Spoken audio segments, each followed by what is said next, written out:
KPCC ಹೊಸ ಅಧ್ಯಕ್ಷರ ನೇಮಕಕ್ಕೆ ಸಹಕಾರ ಒತ್ತಾಯಿಸ್ತಾ ಇದ್ದು ಹೊಸ ಅಧ್ಯಕ್ಷರ ನೇಮಕದ ಬಗ್ಗೆ ಸುರ್ಜೇವಾಲಾ ಜೊತೆ ಚರ್ಚೆ ಮಾಡಿದ್ದಾರೆ. ಬೆಂಗಳೂರಲ್ಲಿ ಸಚಿವ ಸತೀಶ್ ಜಾರಕಿಹೊಳಿ ಮಾತು ಹೇಳಿದ್ದಾರೆ. ಓಟು ತರುವವರು ಪಾಪ್ಯುಲರ್ ಇದ್ದವರನ್ನ ನೇಮಿಸಿ, ನನಗೆ ಅಧ್ಯಕ್ಷ ಸ್ಥಾನ ಕೊಡಿ ಅಂತ ನಾನು ಹೇಳ್ತಾ ಇಲ್ಲ. ಡಿಕೆ ಶಿವಕುಮಾರ್ ಇರಬೇಕಾ ಬೇಡವಾ ಚರ್ಚೆ ಆಗಲಿ ಅಂದಿದ್ದಾರಂತೆ. ಸುರ್ಜೇವಾಲಾ ಜೊತೆ ಏನ್ ಡಿಸ್ಕಸ್ ಮಾಡೋದು ಅದನ್ನ ಹೇಳಿದ್ವಿ ಅಷ್ಟೇ. ಅವ್ರಿಗೆ ಸುರ್ಜೇವಾಲಾ ಜೊತೆ ಹಿಂಗ್ ಚರ್ಚೆ ಮಾಡಿದೀವಿ ಅಂತ ಹೇಳಿದ್ವಿ ಅಷ್ಟೇ. ಇದು ಚರ್ಚೆ ಆಗಿದೆ. ಮತ್ತೆ ಅದ್ಲೇ ಗೊತ್ತಲ್ಲ, ನಾವು ಆಗಾಕ ನಾವು ಬಡ ಜಗಳ ಮಾಡ್ತೀವಿ. ಮತ್ತೆ ನಮ್ಮಕ್ಕೆ ನಾವಿಲ್ಲಿದ್ ಮಾಡೋದು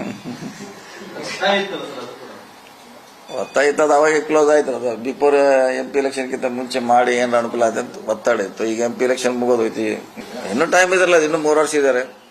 ಎಕ್ಸಾಕ್ಟ್ಲಿ ಜೂನ್ನಿಂದ ಇನ್ನೂ ಟೈಮ್ ಇದ್ದಾರೆ.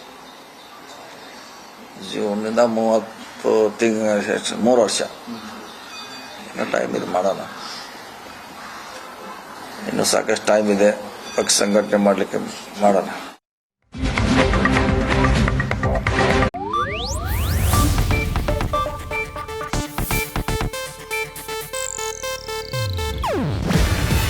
ಇದು ಏಷ್ಯಾನೆಟ್ ನ್ಯೂಸ್ ನೆಟ್ವರ್ಕ್ ಪ್ರಸ್ತುತಿ. ನೀವು ನೋಡ್ತಿದ್ದೀರಾ ಏಷ್ಯಾನೆಟ್ ಸುವರ್ಣ ನ್ಯೂಸ್.